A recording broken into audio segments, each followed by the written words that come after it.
Boa noite a todos, agradeço a todos os inscritos no canal, todos que estão aqui nos acompanhando, né, e os que vão acompanhar. Eu estou aqui diretamente da Sala Ferenczi para falar a respeito desse assunto tão peculiar, né? Sándor Ferenczi, de quem estamos falando? De quem? Vamos começar pelo nome, né? Sándor Ferenczi. Psicanalista húngaro, contemporâneo de Freud, interlocutor privilegiado dele. Trabalhou com Freud durante 25 anos, desde 1908 a 1933, data em que ele nos deixou prematuramente. Mas o nome já começa assim, né? Sándor Ferenczi. Húngaro, então, Sándor, diminutivo de Alexandre, né? Em húngaro. Ferenczi. Franco, sincero, é o significado de Ferenczi. Tem várias variações para a escrita de Ferenczi, né? E eu fui atrás dessa pronúncia, porque tem cada pronúncia no Brasil, gente, que me deixa louca. Então eu fui lá para a Hungria, lá para Budapeste, com a minha amiga Judite, buscar essa pronúncia. E meu professor de húngaro confirmou, tá? Então, nascido a 7/7 de 1873, data em que houve a união de 3 cidades, o Buda e Peste, para fazer a capital, Budapeste. Então, essa é a coincidência em relação ao nascimento dele. Então, Ferenczi vem numa família de 12 irmãos, dos quais ele é o 8º, né? E filho de Dona Rosa Frankel e seu Baruch Frankel, ambos judeus, seu Baruch migrado da Polônia e Dona Rosa vienense, né? Quando a Gisela, irmã dele, tinha 6 meses, Dona Rosa engravida do nosso Sándor. Gisela tem muito sentido na vida de Ferenczi, vocês vão ver depois. E é interessante trazer para vocês que todas as questões da vida pessoal do analista reverberam na sua teoria. Em Ferenczi isso é mais verdade ainda, tá?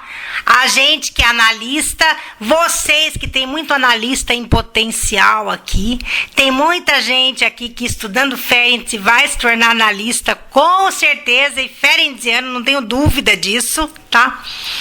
Então, ele foi um aluno tímido, né, incrível para quem estuda Ferenczi, mas foi na infância. E tem muitas questões familiares, né? Porque Dona Rosa, uma mulher à frente do seu tempo, muito assoberbada. E o Sr. Baruch Frankel, ele participou da resistência húngara contra o domínio austríaco. A Hungria foi vencida, né? E em 1848 ele recebeu o direito de ter uma livraria. Então, toda a vida cultural e artística e musical e política de Budapeste passava pela livraria de seu Baruch. Então, Ferenczi cresceu nesse ambiente efervescente intelectualmente, né, já com toda dava pra gente toda a pinta de que alguma coisa iria ser diferente ali, né? Porque lia muito, tinha acesso a todo tipo de obra. Então, como eu estava dizendo, a Dona Rosa, muito assoberbada, não tinha tempo para os filhos. As crianças eram criadas em série, mesmo porque ela passou 22 anos engravidando, a verdade é essa, né? Até o último, ao 12º. Isso vai constituir uma série de questões analíticas que vai fazer nosso Ferenczi ser a diferença, o divisor de águas na psicanálise. Então, ele foi fazer medicina em Viena, né? Na mesma faculdade que Freud. Ele tem 17 anos a menos que Freud. Na mesma faculdade que Grodek, vocês vão saber quem é, né? E em 1896 se forma, volta para Budapeste, porque ele não deixava a Hungria, tinha uma questão muito patriótica nisso, e aí as suas posições políticas são muito ligadas a essa questão da intelectualidade do pai dele também, que tinha o que chamam de posições reacionárias, né? E isso vai fazer muita diferença na postura de Ferenczi como pensador político. Então, ele se forma em 1896, volta para Budapeste, vai trabalhar no Hospital Rocos como clínico geral, a sua vontade era ser neurologista, e ele é o tratador dos casos difíceis já na clínica, já no pré-analítico, porque todos os casos que ninguém queria atender, toda a margem da sociedade ia para as mãos de quem? Para a clínica de Ferenc, como clínico geral e como neurologista. Então, todos os párias da sociedade eram atendidos por ele, tanto no Hospital Rocos de Budapeste, quanto na Clínica dos Pobres. Inclusive, ele trabalhou a Clínica das Prostitutas. Ele tem textos pré-analíticos lindíssimos em torno disso, dentro da medicina, quando ele nem imaginava a psicanálise. Então, esses escritos vêm de 1897 a 1908. Eu separei 50 textos desses escritos pré-analíticos que já são psicanalíticos, quando ele nem sonhava com psicanálise, mas os textos dele são muito apaixonantes, tanto é que eu estou com vontade de fazer neuropsicologia só por causa de Ferenc, porque é uma delícia a forma como ele descreve os termos dentro da neurologia, tá? Então, em 1908, ele se encontra com Freud, ele vai para Viena com Jung, o Carl Gustav Jung de vocês, e mais um autor húngaro, meu húngaro não chega aos pés ainda para pronunciar o nome desse amigo dele, que faz a intermediação de Ferenc para se encontrar com Freud. Tem que ter intermediação do Jung, mais esse autor húngaro, né? Então, ele se encontra com Freud. E aí, então, o divisor de águas da psicanálise se dá. 2 de fevereiro de 1908, um domingo, quando Freud disse que ia convidá-los para almoçar, mas não deu. Então, se dá esse divisor de águas e nós não teríamos a psicanálise para trabalhar hoje. A psicanálise não teria sobrevivido se não fosse Ferenc acolher a psicanálise e a psicanálise acolher Ferenc. Encontro entre os dois, segundo os intérpretes, amor à primeira vista, Ferenc e Freud, na posição oficial Freud e Ferenc. E aí, em 1908, ele já chegando depois desse encontro, porque isso é Ferenc, né? Ferenc sempre chegando singularmente, magistralmente, como só ele sabe. Tem um texto da Olga Normandy, que é o quadro da minha sala, né, que a Olga Normandy pintou numa viagem que eles fizeram para Nova York, para uma conferência, onde ele foi com a dona Gisela e a Olga era a vizinha dele. Então ela fala isso, né, que Ferenc realmente chegando, que é impossível, tá bem claro no texto. Depois vou trazer para vocês essa particularidade da Olga Normandy, que o Prado me passou. Então, ele chega na psicanálise em 1908 e fica com Freud até 1933, momento em que ele nos deixou prematuramente. E ele chega na psicanálise oficial redondinha com o texto Psicanálise e Pedagogia ou Transferência e Introjeção, mas na psicanálise extraoficial, que ninguém fala, ninguém conta, ele chega com o texto do alcance da ejaculação precoce. Nossa, falar isso nos institutos é bem complicado. Onde ele trata da angústia das mulheres em relação ao orgasmo dos homens, que elas não acompanham. Então, ele tem essa grande preocupação com as mulheres, esse encanto pelas mulheres, porque ele é o próprio encanto para se encantar realmente. Vocês vão perceber isso com o decorrer da obra. Como ele diz que não tem uma obra, ele foi perguntado, ele diz, não tem uma obra. Se ele não tiver uma obra, quem mais tem? Né? Então, ele trata dessa questão da supervalorização da mulher, da intelectualidade da mulher, da sexualidade da mulher, da preocupação com a mulher. Feliz a dona Gisela, né?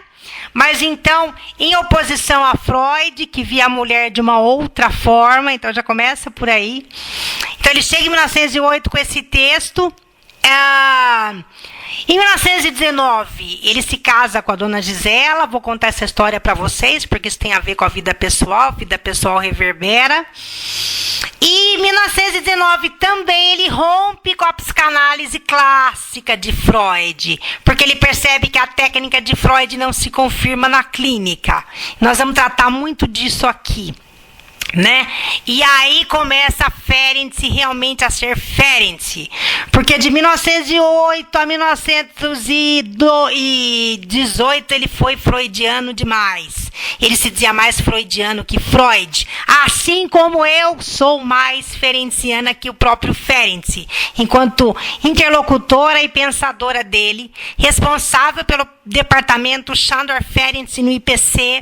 Então, sou docente em Ferenczi, analista em Ferenczi.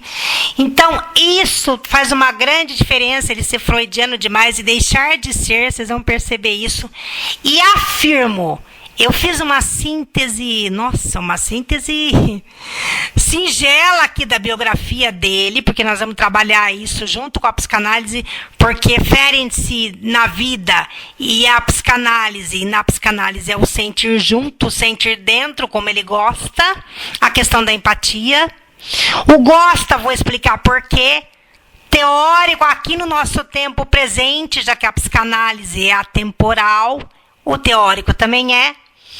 Então, nós vamos trabalhar todas essas questões em Ferenczi, toda essa questão de transferência, contra-transferência, resistência, o sonho húngaro da contra-transferência, língua da paixão e língua da ternura, traumatogênese ferenciana, que tem a ver com abuso sexual, tá?